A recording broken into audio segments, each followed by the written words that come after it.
श्री श्री ठाकुर मोर जगत जननी श्री श्री लक्ष्मी माँ परम पूज्यपाद श्री श्री बड़दा आज भरोसा आचार्य देव ठाकुर परिवार सभी समस्त चले मोर अनंत कोटि प्रणाम। उपस्थित मोर प्रिय पूज्य परिचालक पृष्ठिदा कर्मी मंडली गुरुभ्राता मातृमंडली छोट छोट पिला माने समस्त को मोर आंतरिक एवं जय गुरु। जा हो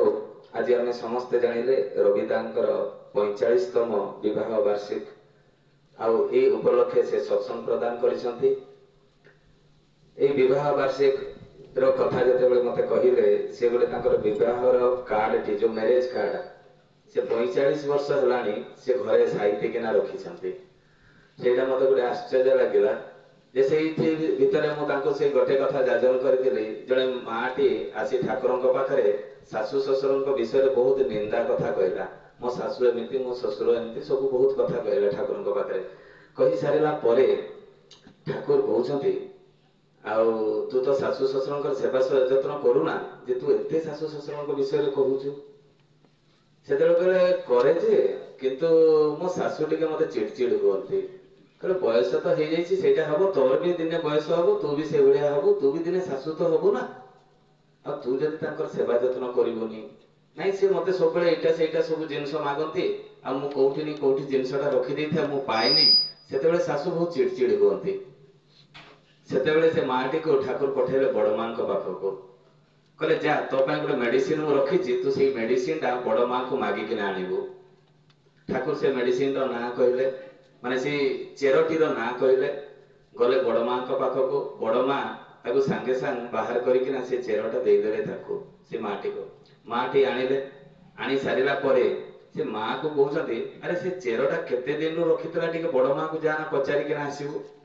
पुणी आउथरे से माटी आछंती बड़ मां को पाखको बड़ मां को पचारुछथि जे ठाकुर पचारुछथि चेरोटा आपन को केबे देइथिले। सेतेबेले बड़ मां कहउछथि पाखापुखी 20 वर्ष हेलानी। से माटी आश्चर्य हो गले ए जो संरक्षण व्यवस्था बड़ मां से दिन केते सुंदर से माटी को बुझे देले। पुणी आसिले ठाकुरंक पाखको माटी कहले ठाकुर एइथरो बुझी पारिले प्रत्येकटी जिनिस जत्न करी रखिबा पई पड़े। जेतेबेले सासु ससुरकर आवश्यकता जिनिस से मागिबा पूर्वरु मते जगरिया पई पड़िबो एई कथाटा मु बुझी पारिले। तेणु एई रविदा जो आज काणीटी केते जत्न सहकारे जो विवाह वार्षिकर श्रुति जिनिसटी जेते माने आज मु जेतेबेले देखिली ताको माने माने न्यू मॉडल रो मते लागिला। सेतेबेले सीसा सहित जड़ित प्रेस सब थिला ए कंप्यूटर डिजिटल प्रेस नथिला किंतु केते सुंदर प्रिंट करके ना रखि छथि। आ ताको ठाकुर घरटा भी मते बहुत आनंद लागिला काहे विराट बड़ ठाकुर घर ताको बेडरूम रु भी बड़ ताको ठाकुर घर।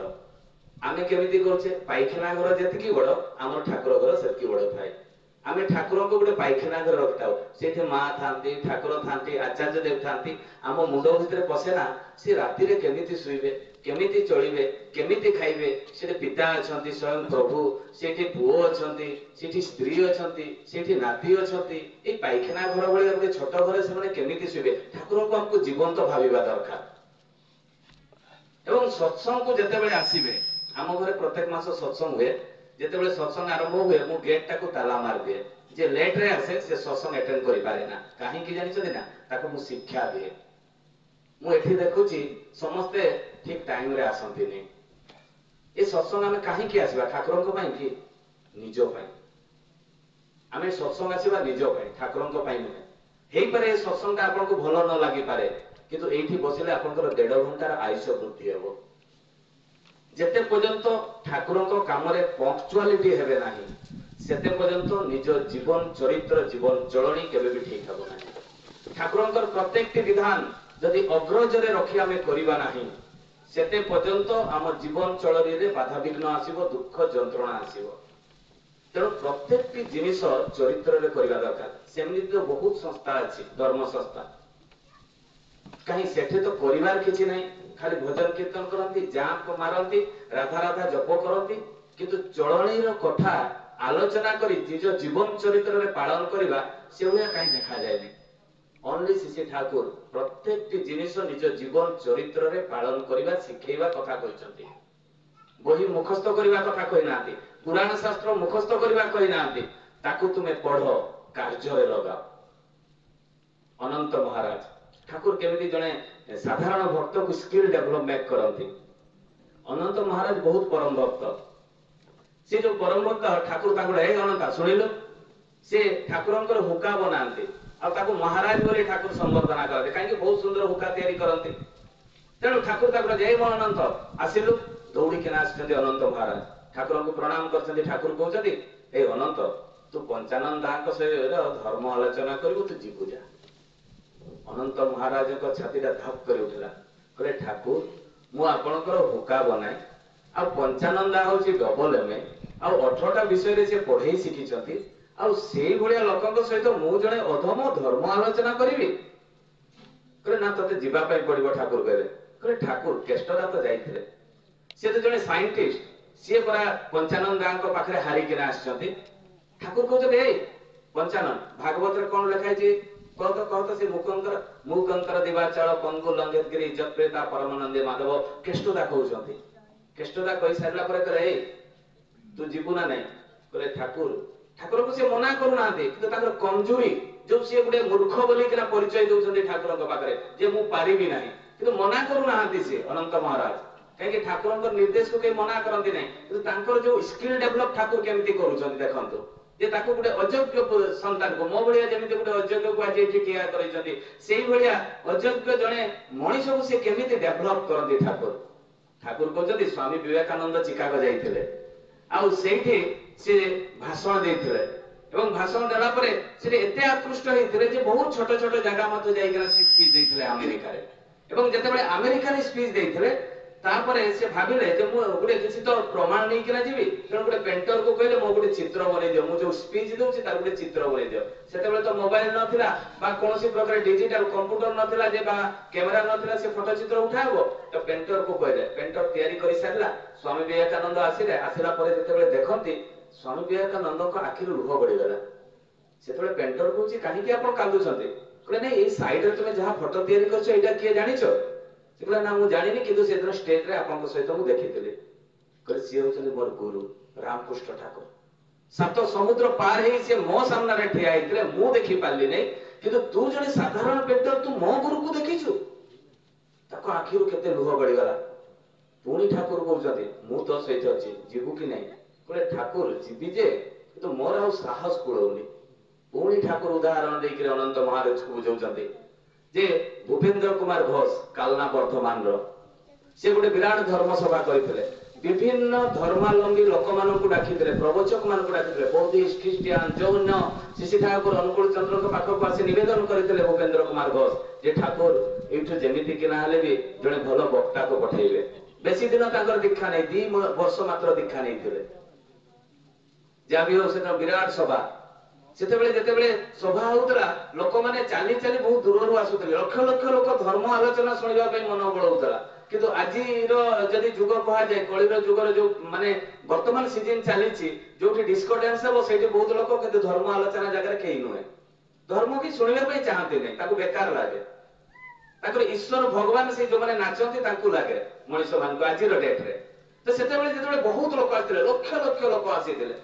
एवं सेही समय जेतेबेले धर्म आलोचना स्टेप बाय स्टेप प्रत्येक धर्मावलंबी गुरु सन्यासी माने कहि चलीछथि देखिले शिशि ठाकुरंकर तरफरु किए आसीछथि बोली के जेतेबेले डाकरा हला सेतेबेले केही नाहंती। भूपेंद्र कुमार घोष चिंता करछथि जनार्दन बंदोपाध्याय शरद चंद्र हालदार एवं सुशील बसु एमाने सब आसीबा कथा किंतु केही आसीले नै काहे कि कोन करिवि। भूपेंद्र कुमार घोष निजे स्टेज ऊपर ठिया आइले माइक टाकु धरि पकेले माइक को धरि किना 3 घंटा स्पीच देले से किंतु जानि नाते कोन कहिसथि कोन नै 3 घंटा स्पीच देले प्रत्येक धर्मावलंबी लोक जो माने गुरु सन्यासी माने मात्र 15 रु 20 मिनिट जो स्पीच देथिले भूपेंद्र कुमार घोष 3 घंटा स्पीच देले 3 घंटा स्पीच देला परे जेतेबेले से तो विरक्त भाव आसी कहले ठाकुर कहितले शरद चंद्र हालदार जिवे जनार्दन बंदोपाध्याय सुशील बसु एमने सब जिवे किंतु एमाने सब आसिले नै गो बिटवीन करे ठाकुर कथा दे कथा रखिले नै मु जीवी ठाकुर को प्रश्न करिवि काहे कि से कथा दे कथा रखिले नै से वर्धमान रो ट्रेन धरि आसीथिले ठाकुर को आसी किना विरक्त भाव नै किना प्रश्न करिले ठाकुर आपण मते कथा देइथिले किंतु केही भी आश्रम रो गले नै आउ मते एते लज्जा अनुभव हला मु ठिया हे कि कोन ना कोन कहि गेले मु जानि पाले नै ठाकुर कहउछथि ताको गाली देले चुप छड़ा तू परा से 3 घंटा ठिया हेई करी तू बहुत ठाकुर कथा कहलु पीस ऑफ साइलेंट रे समस्ते सुनुछंती केही गोटे भी हलचल हेई नांती आ तू कहू एठी जनार्दन बंदोपाध्याय शरदचंद्र हालदार सुशील बसु जिवे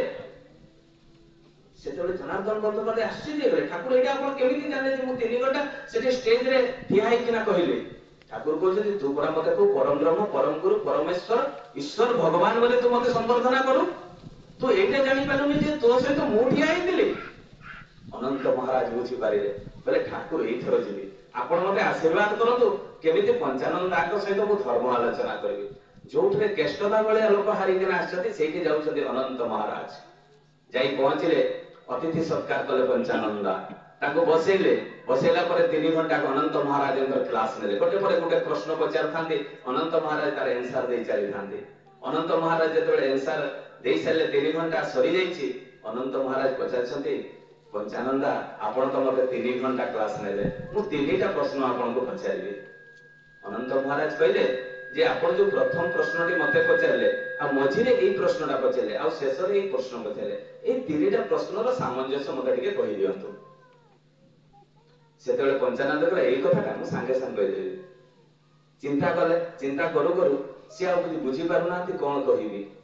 3-4 घंटा बीती गला अनंत महाराज कहउछंती ठाकुर को पाखु मते तो जीवा पई पड़िबो आपण जेबे आंसर देबे मते कहिबे जाबे 3 दिन परे गोटे क्वेश्चन रो आंसर कहिसंती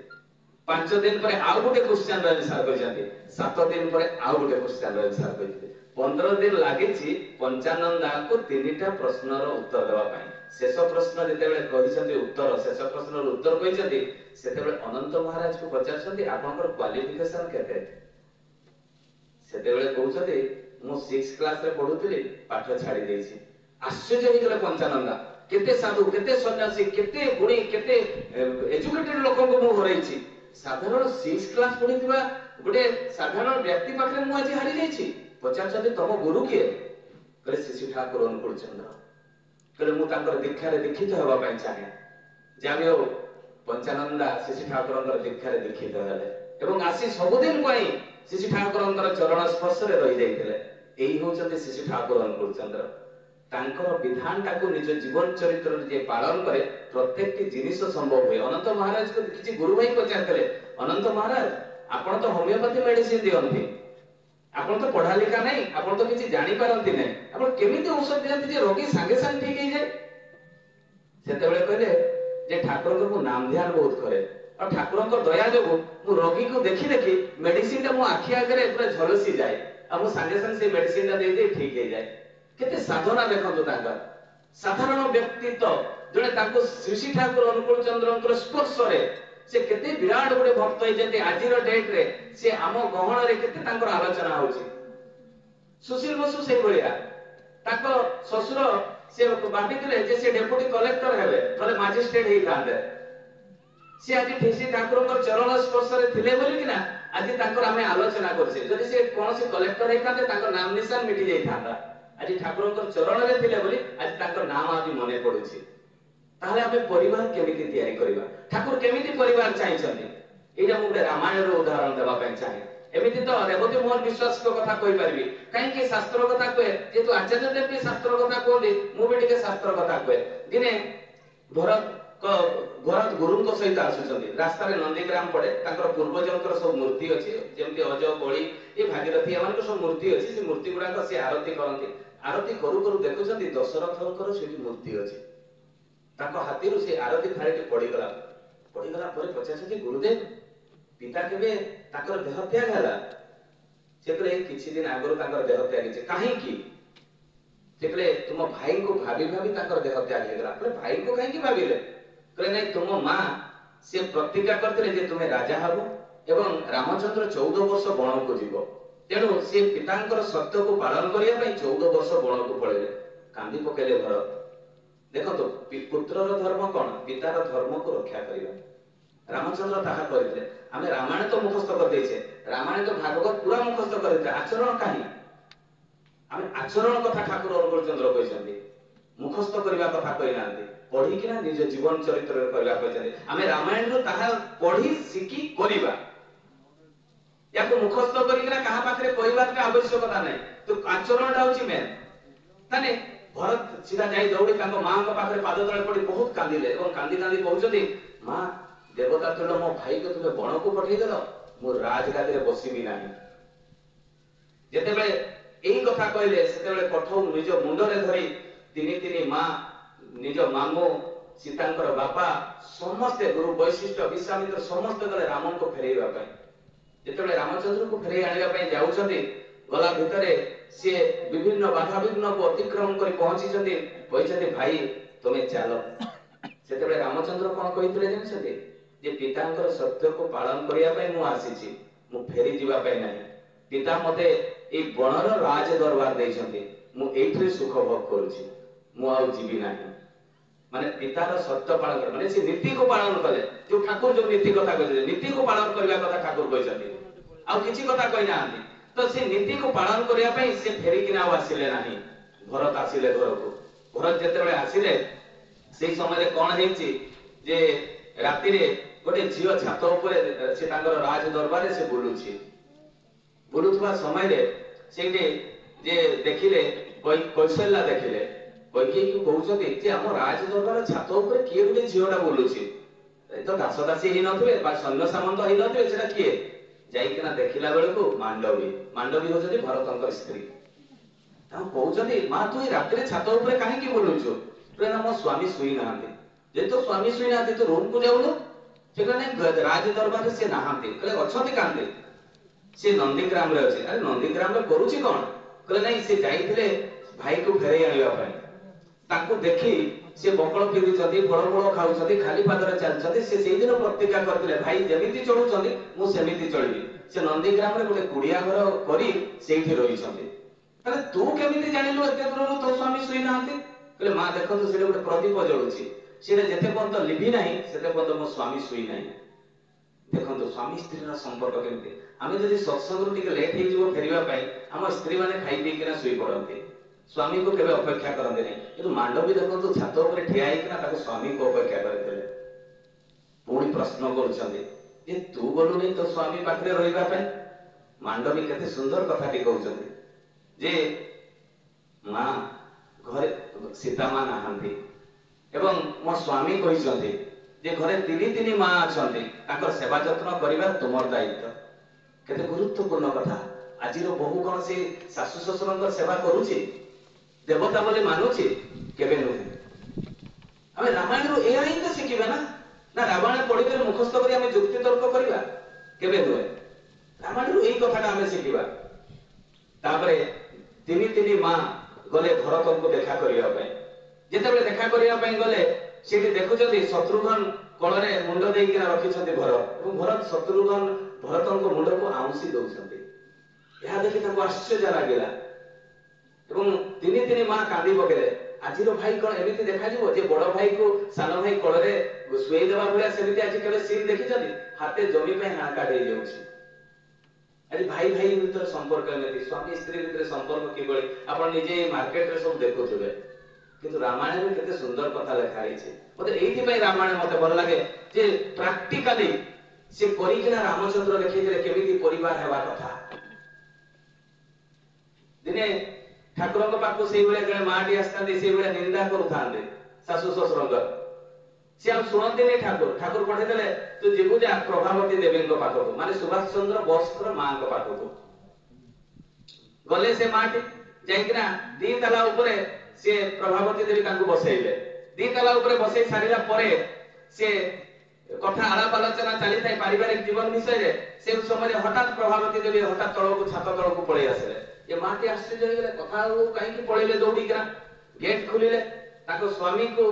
आनिले आनिकना ताको कुए पे सारी जहा जहा आवश्यकता सेवा जत्न करी पुणी से ड्यूटी को जिवे तनु ताको पठै देले से माटी प्रश्न करछथि आपण केमिति जानिले आपण को स्वामी आसिले आपण तो मो भी तो दी तला रे अछि आपण भी तो दी तला ऊपर अछथि आपण केमिति जानिले जे आपण को स्वामी वर्तमान आसुछथि बोली केना सेतेबेले से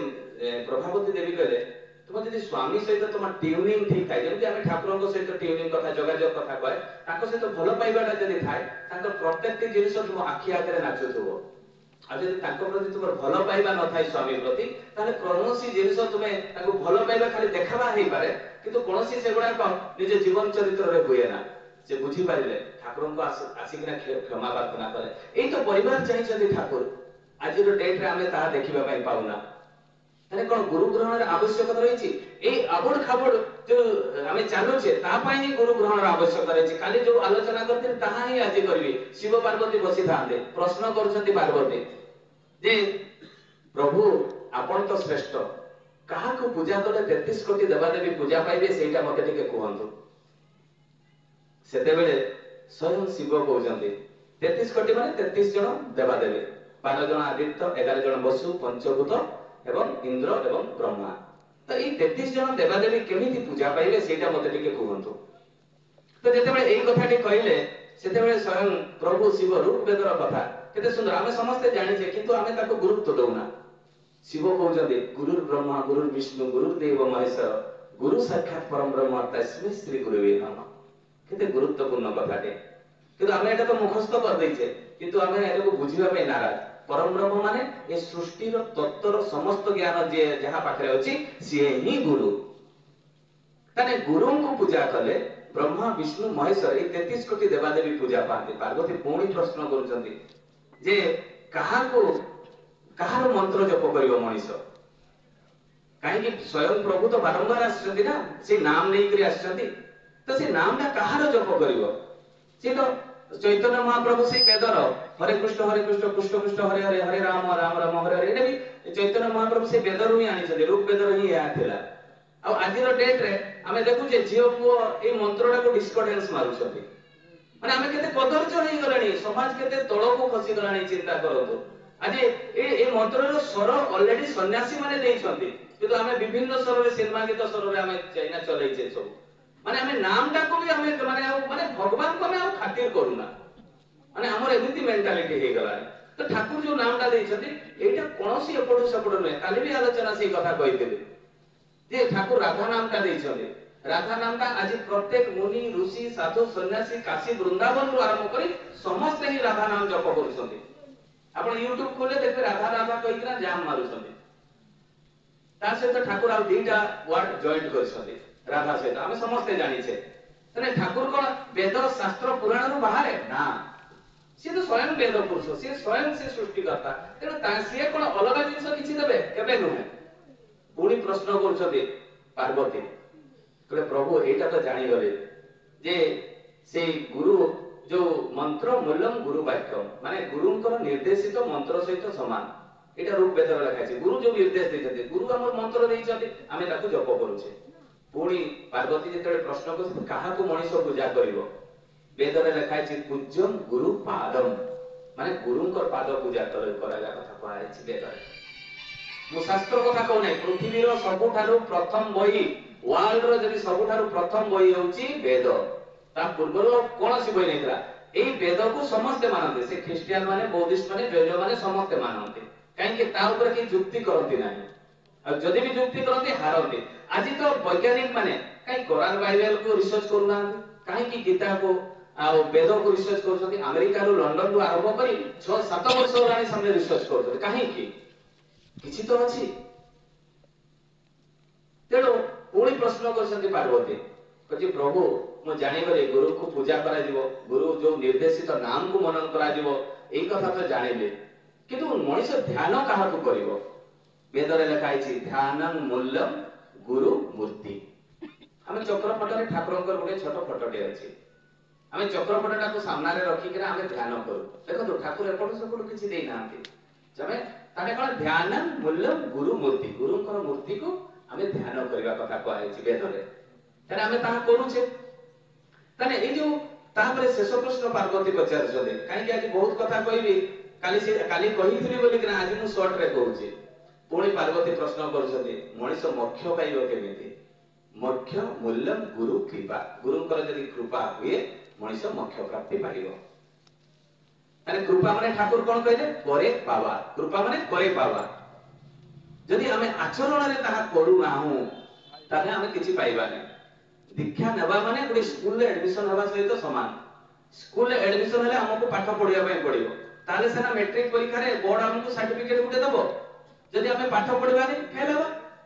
जस्ट लाइक ताहा ही गुरुंकर नाम नेले ताको सहित संपर्क स्थापन हैला दीक्षा नेला पर संपर्क स्थापन होला पर विधान पालन करिया पई पड़िबो जेते पर्यंत निज जीवन चरित्र रे विधान को पालन करिबा नाही सेते पर्यंत हमर कोनोसी परिवर्तन हेबो नाही। बहुत लोक तो बहुत प्रकार नाम नै के जप तप करछन काई ताकर परिवर्तन हो नै काई कि जे से आचरण नाही जे भलो प्लेटफॉर्म से पाई पारि नाहंती से जानि ही पारु नाहंती जे सत्संग को जिनिस तेणु काली जो कथा अधूरा रखिली से आरंभ करी से दी जन भिकारी कथा बहुत मान गुरु भाई मान मन भर जाग्रत है बहुत वर्ष है दीक्षा नेली दीक्षा नेला कहीं तो मोर किसी उन्नति हो ना मुझे एत भजन कीर्तन कली देखला बेले चांदा भी तो बहुत देली इष्टभूति बहुत देली सर से सब धनी हो जाउछन्ती टंका नहीं आ देखला बेले को आमर तो कहीं किसी परिवर्तन होनी ए विभिन्न प्रकार विकृति चिंताधारा आम मन भीतर आसे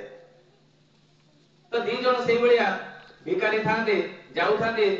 जीवा बाटरे एक सत्संग चली था ऋतिक सरपति ऋतिक दादा जाजक माध्यम रे कहउछथि जे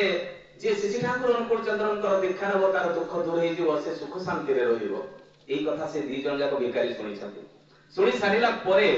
से कोन करिसथि से माने भाबुछथि जे जदि दीक्षा नेले जदि हमर दुख दूर हो जीव सुख शांति रे रहिबे ताहले आमे दीक्षाटा नै जिवा जा भी सत्संग सरिला आनंद बजार प्रसाद सेवन कले करि सारला पर से खुजुछथि से तो जानि नाहंती के ऋतिक बा के कर्मी ए सिस्टम तो से जानि नाहंती से चिंता करछथि के जने प्रवचन देइछथि जे से गुरु को विषय तांको हमको खुजिबार अछि से गुरु भाई मान को पचारले बेले से कहले हमर से होजति सहप्रति ऋतिक एवं से दीक्षादाता ऋतिक से ए कथा कहले चलो मु तुमको नेइकना जिबि आसिले तांको पाखो दी जन स्वामी स्त्री भिखारी को नेइकना से भिखारी दी जन पचारछथि से सहप्रति ऋतिक दाको दादा आपण तो ठिया हेकर बहुत जबरदस्त कहि देले जे जे श्री ठाकुर दीक्षा नब से सुख शांति रे रहबो दुख दूर हो एटा कोन सत 100% ऋतिक दादा कहछथि 100% नु 200% सत जाबियो से कहले आबे दीक्षा नबा दीक्षा आरंभ होला दीक्षा सरिला सरिला पर विधान कहछथि विधान कोन जे ब्रह्म मुहूर्त रे उठिबा दादा काली मु जो कथा कहले ब्रह्म मुहूर्त रे उठिबा काहे कि हमर आयुष वृद्धि हुए कहीं के आयुष वृद्धि हुए जो माने देखिबे 8टा 9टा 10टा बेले से आलस्य होंदी गथरा होंदी से कोनोसी काम रे ताकर दक्षता हुए ना तेन ब्रह्म मुहूर्त रे उठिले हमें एक्टिवनेस ता आसे तापर हमें नाम ध्यान करिवा नाम ध्यान कहीं के ब्रह्म मुहूर्त रे आ संध्या बेले करिवा कथा कहै छै कहीं के तार करिवा कथा जे से मेलाटोनिन खरित हुए आमरी 9 प्रकार रस खरित हुए पिट्यूटरी एवं पिनाइल ग्लैंड ए मुंडो भीतर अछि से धान मुंजी भलिया सेति बड़ जिंस सेठी हमें जो खाद्य खाऊ तार सब विटामिन गुडा से संग्रहित हुए संग्रहित हो सारा पर बॉडी रो प्रत्येक पार्ट को से विच्छुरित करे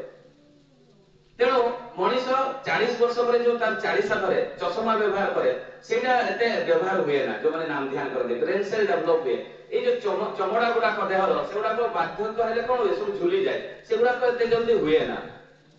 तेणु ये जो मेलाटोनिन क्षरित बा आउ 9 प्रकार रस जो मिश्रित हेकिना जो बॉडी को सुरक्षित रखे एटा 40 वर्ष पर्यंत पूर्ण मात्रा रे क्षरित हुए तापर धीरे धीरे कमी जाए तेणु ठाकुर नाम ध्यान करिया कथा कहते एटा काहे की करबा निजो पय किंतु हमें करूना हमें भाबु जे ए जो विधान गुडा बोले ठाकुरन को पय ए हमर गलत धारणा अछि कोनोसी जिनिस ठाकुर जते विधान दैछथि सेटा मो पय ठाकुर पय कोनोसी काम नाही गोटे भी काम नाही खाली गोटे काम कोटा नर नारायण सेवा ए जो डीपी बार काम करछ मनुष्य को बंचेइबा एटा ही ओनली ठाकुर को काम बाकी सब निज पे हमें करबा ताले कोणी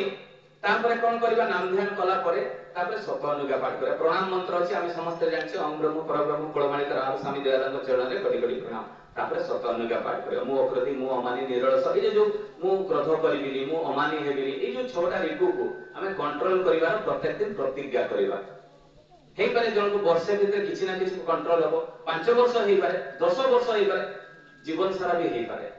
किंतु यदि प्रत्येक दिन एटा को हमें जपिबा ताहले कोन हबो धीरे धीरे हम भीतर ए काम क्रोध मोह मद माश्चर्य एगुडा तो धीरे धीरे कंट्रोल हबो तापर सत अनुज्ञा पाठ करि सारला पर कोन करिबा तापर हमें इष्टबुद्धि दवा इष्टबुद्धि हमें जानि से 5टा महायज्ञ काली भी कहि दिले आज शॉर्ट रे कहली काहे कि प्रथम होछि देवयज्ञ ऋषि यज्ञ भूयज्ञ मात्र पितृ यज्ञ एवं नृ यज्ञ ए 5टा यज्ञ हमें प्रत्येक दिन इष्टबुद्धि माध्यम रे गुरु को देले मु या आगु कहली 33 कोटी देवा देवी पांती एवं ए सृष्टि रो समस्त पांती गुरु को देले ए कीट पतंग गछ तरुलता रो आरंभ करी देवता पर्यंत समस्त पांती गुरु को देले माध्यम होचंती गुरु तेणु जेते बेले हमें देवयज्ञ करू देवयज्ञ रे होम यज्ञ काठ देगा करू सेते बेले देवता माने पांती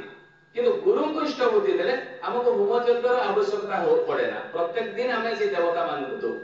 ଋଷି ଯଜ୍ଞ ମାନେ ମୋର ଯେମିତି ମୁଁ ବ୍ରାହ୍ମଣ ପିଲା, ମୋର ଗୋତ୍ର ହଉଛି ଆତ୍ରେୟ ଗୋତ୍ର, ତେଣୁ ମୁଁ ଯେତେବେଳେ ଇଷ୍ଟ ବୁଦ୍ଧି ଦିଏ ମୋର ପୂର୍ବଜ ଆତ୍ରେୟ ଋଷି ସେ ପାଆନ୍ତି।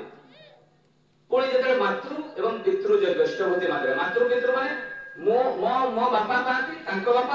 ମାନେ 3 ପୁରୁଷ ପର୍ଯ୍ୟନ୍ତ ପ୍ରତ୍ୟେକ ଦିନ ଭୋଗ ପାଆନ୍ତି। ତାହେଲେ ଆମେ ଯେତେବେଳେ ଇଷ୍ଟ ବୁଦ୍ଧି ଦଉ ଆମର ପୂର୍ବଜ ମାନେ ବି ସେମାନେ ପ୍ରତ୍ୟେକ ଦିନ ପାଆନ୍ତି। ଆମେ ପିଣ୍ଡଦାନ ବର୍ଷରେ ଥରେ ଦଉ, ପିଣ୍ଡଦାନ ଆମେ ବର୍ଷରେ ଥରେ ଦଉ, କିନ୍ତୁ ଇଷ୍ଟ ବୁଦ୍ଧି ପ୍ରତ୍ୟେକ ଦିନ ଦେଲା ଭିତରେ ଆମର ପୂର୍ବଜ ମାନେ ପାଆନ୍ତି। ପୁଣି ଭୂଯଜ୍ଞ ମାନେ ଗଛ ତରୁ ଲତା କୀଟ ପତଙ୍ଗ ଏମାନେ ସମସ୍ତେ ପାଆନ୍ତି। ଏବଂ ନୃଯଜ୍ଞ ମାନେ ଅତିଥି ଦେବ ଭବ, ମାନେ ଗୋଟେ ଭିକାରୀଟା ବି ଯଦି ଘରକୁ ଆସେ ଶ୍ରଦ୍ଧା ସହକାରେ ତାକୁ ସେବା କରିବା। ତାହେଲେ ଗୁରୁଙ୍କୁ ଦେଲେ ଦେଖିବେ ଯିଏ ଗୋଟେ ଗରିବ ଲୋକ ବି ପାଏ, ଗୋଟେ ଧନୀ ଲୋକ ବି ଖାଇବା ପାଇଁ ପାଏ କି ନାହିଁ? ସେ ପାଏ କୋଉଠୁ? ଗୁରୁ ମାଧ୍ୟମରେ। ଭଗବାନଙ୍କୁ ଦେଲେ। ତାହେଲେ ଗୁରୁ କିଏ ଏଇଟା ବି ତ ଜାଣିବା ଦରକାର। ସେଇଦିନ ଅର୍ଜୁନ ସେ ଗୀତା ଜ୍ଞାନ ଦଉଛନ୍ତି, 45 ମିନିଟର ଆମେ ଜାଣିଛୁ ଗୀତା ଜ୍ଞାନ ଦେଇଥିଲେ। ଗୀତା ଜ୍ଞାନ ସମୟରେ ଅର୍ଜୁନକୁ ଯେତେବେଳେ ଗୀତା ବିଷୟରେ ପଢଉଛନ୍ତି ସେଇ ସମୟରେ ତାଙ୍କ ମୁଣ୍ଡ ଭିତରେ କିଛି ପଶୁନି। ସେତେବେଳେ ସ୍ୱୟଂ ପ୍ରଭୁ ଶ୍ରୀକୃଷ୍ଣ କହୁଛନ୍ତି ତୁମେ ଟିକେ ଗୁରୁ ଗ୍ରହଣ କର, ଗୁରୁ ଗ୍ରହଣ ନ କଲେ ତୁମ ଭେଜା ଭିତରେ ଆଉ କିଛି ପଶିବନି। ସେ କହିଲେ ପ୍ରଭୁ ଆପଣ ତ ସବୁ କିଛି, ଆପଣ ମତେ ଦୀକ୍ଷା ଦିଅନ୍ତୁ। ସ୍ୱୟଂ ତାଙ୍କ ସଖା ଶ୍ରୀକୃଷ୍ଣଙ୍କୁ କହୁଛନ୍ତି। ସେ କହିଲେ ନା ମୁଁ ଦୀକ୍ଷା ଦିଏନି, ତୁମେ ବ୍ରହ୍ମ ମୁହୂର୍ତ୍ତରେ ପ୍ରଥମେ ଯାହାକୁ ଦର୍ଶନ କରିବ ସିଏ ତୁମର ଗୁରୁ ହବ, ତୁମେ ଯାଅ ଆଜି। ଅର୍ଜୁନ ଗଲେ, ସେଦିନ ଗୀତା ଜ୍ଞାନ ଆଉ ଦେଲେ ହିଁ ନାହିଁ। ଗଲେ ଯୁଦ୍ଧ ଶିବିରରେ ଶୋଇଲେ, ସକାଳେ ଉଠିଲା ବେଳକୁ ଗୋଟେ ମୁଚିର ଦର୍ଶନ ହେଇଯାଇଛି। ଅର୍ଜୁନ ଚିନ୍ତାରେ ପଡିଗଲେ, ମୁଁ ଗୋଟେ ରାଜଘରର ପିଲା, ଏଇ ସବୁ ମୁଚିଟାକୁ ମୁଁ ଦୀକ୍ଷା ନେବି। ପୁଣି ଚିନ୍ତା ପଡିଗଲା, ମୋ ସଖା ପ୍ରଭୁ ତ କହିଛନ୍ତି ଯେ ପ୍ରଥମ ଯାହାର ମୁଖ ଦର୍ଶନ ସିଏ ହିଁ ତୋର ଗୁରୁ ହବ। କହିଲେ ଯଦି ମୁଁ ୟା ସାମ୍ନାରେ ଦୀକ୍ଷା ନିଏ ମତେ ଲଜ୍ଜା ଅନୁଭବ ହବ। ତାକୁ କଣ କଲେ? କିଡନାପ କରି ଆଣି ଯୁଦ୍ଧ ଶିବିରରେ ବାନ୍ଧିକିନା ରଖିଦେଲେ। କହିଲେ ମୁଁ ଯାଇ ଆଗରେ ସଖାକୁ ପଚାରିକିନା ଆସେ। ଶ୍ରୀକୃଷ୍ଣଙ୍କ ପାଖକୁ ଗଲେ, ଯାଇକିନା ଯେତେବେଳେ ପହଞ୍ଚିଲେ ଶ୍ରୀକୃଷ୍ଣଙ୍କ ପାଖକୁ, ସେ କହିଲେ ଯେ ଯାହା ଦେଖା ନେବି ସେ ସବୁ ଗୋଟେ ମୁଚିଟା, ମୁଁ ତାକୁ ଆଉ ଦୀକ୍ଷା ନେବିନି। ସେ ମୁଚିଟାକୁ ମୁଁ ଦୀକ୍ଷା ନେବିନି। କହିଲେ କୋଉଠି ଅଛନ୍ତି? ନା ତାକୁ ବାନ୍ଧିକିନା ତୁ ବାନ୍ଧିକିନା ରଖୁଛୁ। ସ୍ୱୟଂ ପ୍ରଭୁ ଶ୍ରୀକୃଷ୍ଣ ଦୌଡ଼ିଲେ, କହିଲେ କୋଉଠି ରଖିଛୁ କହିକିନା ଦୌଡ଼ିଲେ। ଅର୍ଜୁନ ଆଶ୍ଚର୍ଯ୍ୟ ହେଇଗଲେ, କହିଲେ ଆରେ ମୋ ସଖା କାହିଁକି ଦୌଡ଼ିଛନ୍ତି? ସିଏ ପଛରେ ପଛରେ ଦୌଡ଼ିଲେ। ଦୌଡ଼ିଲା ବେଳକୁ ଯେତେବେଳେ ପହଞ୍ଚିଲେ ସେ ତାଙ୍କ ଯୁଦ୍ଧ ଶିବିରକୁ, ସେ କହିଲେ ତୁ କବାଟଟା ଖୋଲ। ଖୋଲିଲା ବେଳେ ସ୍ୱୟଂ ଶିବ ବସିଛନ୍ତି, ସ୍ୱୟଂ ଶିବ ବସିଛନ୍ତି। କହିଲେ ଯା ଦୀକ୍ଷା ନେ। ତାହେଲେ ଶିବ କାହାର ମନ୍ତ୍ର ଦେଲେ? ସ୍ୱୟଂ ବିଷ୍ଣୁଙ୍କର ମନ୍ତ୍ର, ଓಂ ବିଷ୍ଣୁବାୟ ନମଃ। କାହାକୁ ଦେଲେ? ଅର୍ଜୁନଙ୍କୁ। ତାହେଲେ ଯୁଗ ଯୁଗ ଧରି ସ୍ୱୟଂ ନାରାୟଣ ହିଁ ଗୁରୁ ରୂପ ନେଇକିନା ଆସନ୍ତି। ସେଇଥିପାଇଁ ତ ଗୀତାରେ ଲେଖିଥିଲେ ଯଦା ଯଦା ହି ଧର୍ମସ ଗ୍ଲାନିର୍ଭବତି ଭାରତ, ଯେତେବେଳେ ଯେତେବେଳେ ଗ୍ଲାନି ହବ ମୁଁ ଆସିବି। ଶ୍ରୀକୃଷ୍ଣ ମନା କଲେ କି ଗୀତାରେ ଯେ ମୁଁ ଏଇଥିରୁ ଆସିଲେ ଆଉ ଆସିବି ନାହିଁ? ସେ କ୍ଲିୟର କରିଦେଲେ ଯେ ମୁଁ ବାରମ୍ବାର ଆସିବି ବୋଲିକିନା ସ୍ୱୟଂ ନାରାୟଣ ସେ କହିଦେଲେ। ତେଣୁ ଆଜି କଣ ଜ୍ଞାନୀ ହେଇନି? ଆଜି ତ ସବୁଠାରୁ ବେଶୀ ଲୋକଙ୍କ ଘରେ ପ୍ରୋବ୍ଲେମ ଅଛି। କଣ ଶିଶି ଠାକୁର ଆଜି ଆସିନାହାନ୍ତି ଆମକୁ ରକ୍ଷା କରିବା ପାଇଁ? ଆମେ ବୁଝି ହିଁ ପାରୁନା। ଯଦି ଆମେ ପୁରାଣ ଶାସ୍ତ୍ରକୁ ଆଲୋଚନା କରୁ, ଗୁରୁ ବର୍ତ୍ତମାନ ବି ଅଛନ୍ତି ଆଉ ଆସିବିଛନ୍ତି। କିନ୍ତୁ ଗୁରୁଙ୍କୁ ଧରିଲେ କର୍ମଫଳ ବି ଖଣ୍ଡନ ହୁଏ, ପାପ ବି ଖଣ୍ଡନ ହୁଏ। କର୍ମଫଳ କେମିତି ଖଣ୍ଡନ ହୁଏ? କର୍ମ ମାଧ୍ୟମରେ। କୌଣସି ଗଙ୍ଗା ନଦୀରେ ଗାଧେଇ ଦେଲେ କର୍ମଫଳ ଖଣ୍ଡନ ହୁଏ ନା। କୌଣସି ଦେବାଦେବୀଙ୍କୁ ଦର୍ଶନ କଲେ କର୍ମଫଳ ଖଣ୍ଡନ ହୁଏ ନା। ପାପ ଖଣ୍ଡନ ହେଇପାରେ କିନ୍ତୁ କର୍ମଫଳ କେବେ ଖଣ୍ଡନ ହୁଏ ନା। ଜଣେ ଭ୍ରୂଣ ହତ୍ୟା କରିଥିବ, ଜଣେ ମର୍ଡର କରିଥିବ, ଜଣେ ଚରିତ୍ରହୀନ ବଦମାସ ଥିବ, ସେ ତାର କର୍ମ ହଉଛି ଏଇ ଖରାପ ଗୁଣ। ତେଣୁ ସେ ଖରାପ ଗୁଣଟାକୁ ଯଦି ସିଏ ଭଲ କରିବା ପାଇଁ ଚାहे, ଗୁରୁଙ୍କର ପଥରେ ଚାଲିଲେ ଏ ଜନ୍ମଟା ଯଦି ତାଙ୍କୁ ନିଷ୍ଠାପର ଭାବରେ ଦିଏ, ତାହେଲେ ତା କର୍ମଫଳ ଗୁଡାକ ଖଣ୍ଡନ ହବ। କୌଣସି ପୂଜା ଆରାଧନା କଲେ ବା ହୋମ ଯଜ୍ଞ କଲେ କର୍ମଫଳ ଖଣ୍ଡନ ହୁଏ ନା, ପାପ ଖଣ୍ଡନ ହେଇପାରେ। ତାର ଗୋଟେ ଉଦାହରଣ ଦେବି। ଦିନେ ଦେବକୀ ବସିଥାନ୍ତି। ଆମେ ଯୋଉ କର୍ମଫଳ କଥା କହୁ ଯେ ଠାକୁରଙ୍କୁ ଧରିକି ଆମେ କାହିଁକି ଏତେ କଷ୍ଟ ପାଉଛୁ, ୟା କଥା କହିବି। ଯାହା ଅଧୁରା ରଖିଛି ସେଇଟାକୁ ପୂର୍ଣ୍ଣ କରିବି। ଏହି 2 ଜଣ ଭିକାରୀ ସେ ସହପତି ଋତିକ ଦାଦାଙ୍କର ପ୍ରତ୍ୟେକଟି କଥା ଶୁଣି ସେ ଗଲେ, ପାଳନ କଲେ। ଯେମିତି ବ୍ରହ୍ମ ମୁହୂର୍ତ୍ତରେ ଉଠି ପୁରା ସକାଳ ଯେମିତି ଥାଲକୁଡି ପତ୍ର ସେବନ କରିବା, ବ୍ୟାୟାମ କରିବା ପର୍ଯ୍ୟନ୍ତ ସବୁ ବୁଝିକିନା ଗଲେ। ଗଲା ପରେ ପାଳନ କଲେ। ପାଳନ କରିବାର କିଛି ଦିନ ପରେ ସେ 2 ଜଣ ଭିକାରୀ କହୁଛନ୍ତି ଆମେ ତ 5 ବର୍ଷ ହେଲାଣି ଇଷ୍ଟ ବୁଦ୍ଧି ଦେଲୁ, କାହିଁ ତ ଆମର କିଛି ଡେଭଲପ ହେଇନି। এই কথাটা সে কইলে। যেତେବେଳେ ডেভেলপ ହେଇନି কথাটা কইলে, সেতেବେଳେ কোন ହେଇଛି ସେ 2 ଜଣ মানে ভিখারি চিন্তা কলে নাই ଆଉ ଆଜିଠୁ ଇଷ୍ଟବୃତ୍ତି ଦେବାନି, ଏସବୁ ଟଙ୍କା ପଇସା ପାବନା ହିମାୟତପୁର ଯିବା, ସେ ଠାକୁରଙ୍କଠୁ ମାଗିକିନା ନେଇ ପଳେଇ ଆସିବା। ଏ ଇଷ୍ଟବୃତ୍ତି ଗୁଡା ନେଇ ସେ ବହୁତ ବଡ ଲୋକ ହେଇଯାଉଛନ୍ତି। 2 ଜଣ ଭିକାରୀ ବାହାରିଲେ ପାବନା ହିମାୟତପୁର ଶିଶି ଠାକୁରଙ୍କ ପାଖକୁ। ଏବଂ ସେପଟେ ଠାକୁର ତ ଅନ୍ତର୍ଯାମୀ ପରମ ପୂଜ୍ୟ ପାଛି ସେ ବଡ଼ଦାଙ୍କୁ କହିଲେ ଏଇ ଦି ଜଣଙ୍କର ଯେତେ ଇଷ୍ଟବୁଦ୍ଧି ଅଛି ସବୁ ମତେ ଆଣିକିନା ଦିଅ। ଆଶ୍ଚର୍ଯ୍ୟ ହେଲେ ପରମ ପୂଜ୍ୟ ପାଠ ବଡ଼ଦା, ସହଜ କଥା ନୁହେଁ। ସେତେବେଳେ ତ କମ୍ପ୍ୟୁଟର ସିଷ୍ଟମ ନଥିଲା, ରେଜିଷ୍ଟର ସିଷ୍ଟମ ଥିଲା, କାଗଜ କଲମର କଥା ଥିଲା। ସବୁ ହିସାବ କିତାବ ଆଣି ଗୋଟେ କନାରେ ବାନ୍ଧି ଠାକୁରଙ୍କ ପାଖରେ ରଖିଦେଲେ। ଆସିଲେ ଦି ଜଣ ଭିକାରୀ ସକାଳେ ପହଞ୍ଚିଲେ ଏବଂ ସକାଳେ ପହଞ୍ଚି ସାରିଲା ପରେ ଠାକୁର ସାଙ୍ଗେ ସାଙ୍ଗେ ସେ ଇଷ୍ଟବୁଦ୍ଧି କନାର ଗଠୁରିଟାକୁ ଧରାଇ ଦେଲେ। ଧରାଇ ସାରିଲା ପରେ ସିଏ ଭିକାରୀଟି କହୁଛି ତା ସ୍ତ୍ରୀକୁ, କହୁଛି ଠାକୁର ବୋଧେ ଅନ୍ତର୍ଯାମୀ, ନହେଲେ କେମିତି ଜାଣିଲେ ଆମ ପଇସା ଗୁଡାକ ଫେରେଇ ଦଉଛନ୍ତି? କହିଲେ ନା ନା ନା। ସ୍ୱାମୀ କହୁଛି ନାଇଁ, ଆମର ତ କିଛି ଲାଭ ନାହିଁ ସବୁ ଦୀକ୍ଷା ନେଇକରି, ଆମର ତ ପଇସା ପାଇଲେ ନେଇକରି ପଳେଇବା, ଆମର ତ କଣ ଯାଉଛି। ସେ ଉଠିକିନା ପ୍ରଣାମ କରି ପଳଉଛନ୍ତି। ଠାକୁର ଯାଇ ଶୁଣିଲୁ। ପୁଣି ଫେରିକିନା ଆସିଲେ ସେ ଦି ଜଣ ସ୍ୱାମୀ ସ୍ତ୍ରୀ ଭିକାରୀ।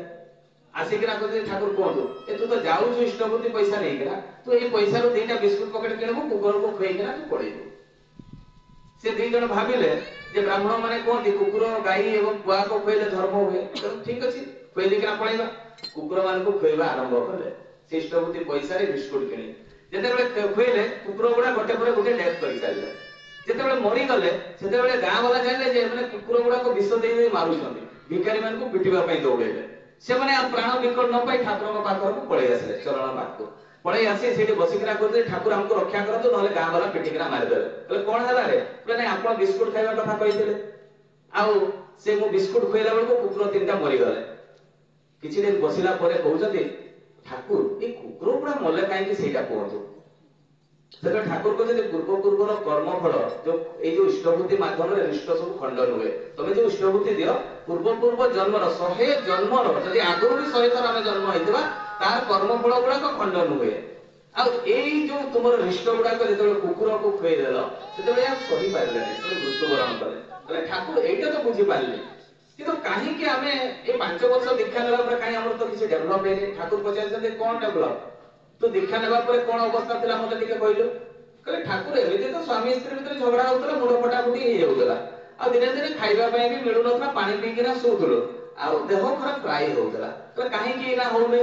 କହିଲେ ରୀତି କଥା ବୁଝେଇଥିଲେ ତ, ଯେତେବେଳେ ଭିକ ମାଗି ଆସିବୁ ସେତେବେଳେ ଗାଧେଇ ପାଧେଇକିନା ଲୁଗା ପକା ସଫା କରି ଘରକୁ ଯିବୁ, ସଦାଚାର ମେଣ୍ଟେନ କରିବା କଥା କହିଥିଲେ, ତେଣୁ ଆମର ଆଉ ରୋଗ ହଉନି, ଆମେ ସଦାଚାର ପାଳନ କରୁଛେ।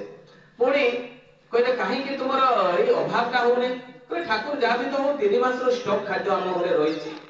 ତାହେଲେ ଝଗଡା ହଉନି କାହିଁକି? ଠାକୁର ପ୍ରଶ୍ନ କରୁଛନ୍ତି ଯେ ନାଇଁ ମୋ ସ୍ତ୍ରୀ ପରା ମତେ ଡେଲି ମତେ ସକାଳ ସନ୍ଧ୍ୟା ପ୍ରଣାମ କରେ, ପ୍ରାର୍ଥନା କରେ, ସେଇଥିପାଇଁ ମୋ ସ୍ତ୍ରୀକୁ ଆଉ ରାଗ ଭାବ ଆସେନି, ପ୍ରେମ ଭାବ ଆସେ। କହିଲେ ତାହେଲେ ଏତେ ପରିବର୍ତ୍ତନ ହେଇଛି, ଆଉ ତୁ କହୁଛୁ ପରିବର୍ତ୍ତନ ହେଇନି? ଠାକୁର କହୁଛନ୍ତି ତୁ ଚିନ୍ତା କରିଥିବା ଜିନିଷଟା ପୂର୍ବ ଜନ୍ମର କର୍ମଫଳ ଯେତେ ପର୍ଯ୍ୟନ୍ତ ଖଣ୍ଡନ ହେଇନାହିଁ ସେତେ ପର୍ଯ୍ୟନ୍ତ ତୁମର ଏ ଦୁଃଖଟା ଯିବ ନାହିଁ। ଯଦି ତୁମର ଏଇ ପୂର୍ବ ଜନ୍ମର କର୍ମଫଳ ଖଣ୍ଡନ ହେଇଯାଏ ତାହେଲେ ଏ ଦୁଃଖଟା ଚାଲିଯିବ। ଆଉ ଅଳ୍ପ କଥା କହି ମୋର ବକ୍ତବ୍ୟ ଶେଷ କରିବି। ଏ ପୂର୍ବ ଜନ୍ମର କର୍ମଫଳ କଥା ଦେବକୀ ବସିଥାନ୍ତି, ଶ୍ରୀକୃଷ୍ଣ ଆସିକିନା ପ୍ରଶ୍ନ କଲେ, କହିଲେ ମା ମାନେ ଶ୍ରୀକୃଷ୍ଣ ବସିଥାନ୍ତି, ଦେବକୀ ବସିଥାନ୍ତି, ଦେବକୀ ପ୍ରଶ୍ନ କରୁଛନ୍ତି ନିଜ ପୁଅକୁ, ଶ୍ରୀକୃଷ୍ଣଙ୍କୁ କହୁଛନ୍ତି ପୁଅ ମୁଁ ତ ଜାଣିଛି ତୁ ଏ ବିଶ୍ୱ ବ୍ରହ୍ମାଣ୍ଡର ମାଲିକ, ମୁଁ ଯେ 14 ବର୍ଷ ଏଇ କାରାଗାରରେ ରହିଲି, ତତେ ଟିକେ ଲଜ୍ଜା ଅନୁଭବ ହଉନି ବା ତତେ ଟିକେ ଦୟା ମାୟା କିଛି ନାହିଁ ଯେ ତୁ ତ ବିଶ୍ୱ ବ୍ରହ୍ମାଣ୍ଡ ମାଲିକ, ତୁ ଯଦି ହାତଟା ଟେକି ଦେଇଥାନ୍ତୁ କଂସ ମରି ଯାଇଥାନ୍ତା, ମୁଁ ଯେ 14 ବର୍ଷ ଏଇ କାରାଗାରରେ ରହିଲି, ତୋର ଟିକେ ମା ପ୍ରତି ଶ୍ରଦ୍ଧା ନାହିଁ? ମା ପ୍ରତି ଶ୍ରଦ୍ଧାର କେତେ ମାନେ ସବୁ କାହାଣୀ ରହିଛି। ସେତେବେଳେ ସ୍ୱୟଂ ଶ୍ରୀକୃଷ୍ଣ ଦେବକୀକୁ କେତେ ସୁନ୍ଦର ବୁଝାଉଛନ୍ତି। କର୍ମଫଳ କଥା ମୁଁ ଏହା ଆଗରୁ କହୁଥିଲି, ପାପ ଖଣ୍ଡନ ହେଇପାରେ କିନ୍ତୁ କର୍ମଫଳ କର୍ମ ଦ୍ୱାରା ଖଣ୍ଡନ ହବ। ଆମ କର୍ମ ଯଦି ଠିକ ନଥାଏ ତାହେଲେ କେବେ କର୍ମଫଳ ଖଣ୍ଡନ ହବନି, ଯେତେ ପୂଜା ପୋଷା ଯେତେ ଆରାଧନା କରିବା ନା କାହିଁକି। ସେତେବେଳେ ସ୍ୱୟଂ ପ୍ରଭୁ ଶ୍ରୀକୃଷ୍ଣ କହୁଛନ୍ତି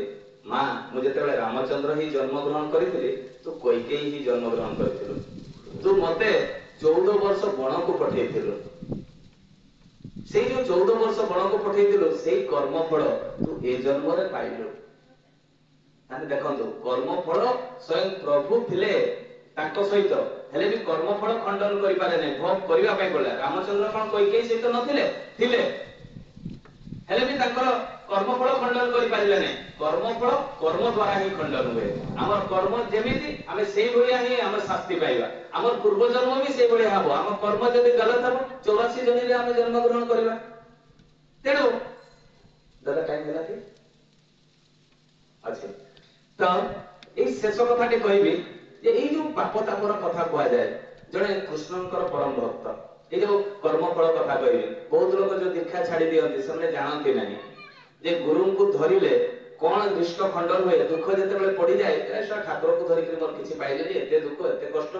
ये सब जंत्रणा दीक्षा नहीं मो पुआ मद पिउछि दीक्षा नहीं सारा पर मो झील गुटे कुआडे पड़ेगा ये सब कष्ट गुड़ा होउछि कहीं मुझे सब ठाकुर फाकुर धरिक किसी लाभ नहीं ये बहुत माइंड रिएक्शन हुए तो जो मैंने छाड़ी दियंती तांकर कर्मफल स्टक होइकिना रहि जाय पुणी फेर जन्म होइकि कष्ट बोध करती से भले जने भक्त थिले से प्रभु को बहुत जप करुथिले स्वयं विष्णुकर भक्त थिले से दिने तांकर आखि सब नष्ट हो गला एते भक्त सुदामा भलिया भक्त से भलिया भक्त तांकर जने से तांकर आखि नष्ट हो गला नष्ट हला परे तांकर पुओ तार सेवा जतन करे किछि दिन सेवा जतन कला परे ताको बहुत इरिटेट माने अनुभव होला करे सब बेले बापा डाकुछन्ती परिसरा जिवे झाडा जिवे मु आउ एते करि परिबिनी से धीरे धीरे कोन कला नेग्लेक्ट कला का पुओ जेतेबेले नेग्लेक्ट कला सेही खटरे सेही माने बेड रे परिसरा झाडा हुए केतेबेले संध्या बेले ताको गधेई दियंती ताको बापा को दिने दिने एमिति हुए जे दिन दिन करे ताको बापा को से बेड रो सफा सुतरा करंती एई समय से भक्त जनक बहुत कांदंती जे प्रभु मु की पाप करथली मु तो केबे भी तम प्रति अवहेला करिनी जे मोर ए कष्ट काहे की आखि तो नहीं गलो आ पुणी एई सब खराब जिंस ऊपर मु दिन सारा सुई किना रहउची ए गुणा कष्ट काहे की दोछ मते नहीं जाउनो काहे की बहुत कांदी छले कहले मु आ खाइबी नहीं पीबी नहीं मु मरि जिबी ए भाबी भाबी से बहुत कांदी छले देखा जायछि ता आर दिन ता पुओ बहुत सेवा जत्न करिछि ए भलिया बहुत माने से मागिबा पूर्व से सब जिंसटी जगै देले से आश्चर्य हेले किछि दिन बीती गला पर आश्चर्य हेले मो पुओ एते परिवर्तन हैला केमिति से तो अंध होइछथि देखि पारु नांती से दिने हातटा धरि पकेले कहले तुमे मो पुओ ही नथिबो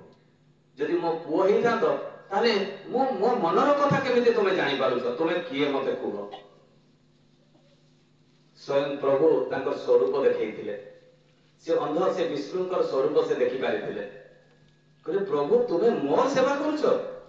कहले मु परम भक्तर सेवा करे प्रभु कहले जदि सुदामार पाद धोइतले आमे समस्त जानिछे तो परम भक्तर मु सेवा करे मु ता पाखरे हार मानि जाय कहले प्रभु तने तुमे मते नेई जाउनो काहे की तुमे काहे की एते कष्ट करूछो कहले नाइ रे तो सहित रही मु तोर कर्मफल गुडा को खंडन करिया पई चाहूची मु चाहू नै तू आ मनुष्य जन्म ने तू वैकुंठ रे मो सहित रहिबो केते गुरुत्वपूर्ण कथा देखंतो मु चाहू जेतु मोर परम भक्त तू मो सहित रहिबो ए जो रिष्ट गुडा को खंडन मु तो सहित रही किना करिया पई चाहे जेमिति हमर देवकी को सहित श्री कृष्ण रही ताकर कर्मफल खंडन करथले 14 वर्ष जेल दंड भोगी किना सेही गुडा ए वृद्ध लोक को से कहउजंती कहले ठाकुर प्रभु आपण तो चाहितले मोर कर्मफल खंडन करि पारि थांते कहले ना कर्मफल मु खंडन करि पारिबि नाही मु जदि चाहिबि करि पारिबि किंतु तते तो आर जन्म रे पुणी से कर्मफल स्टक हेकि रहइबो तू कष्ट पाइबो कर्मफल कर्म द्वारा ही खंडन हुए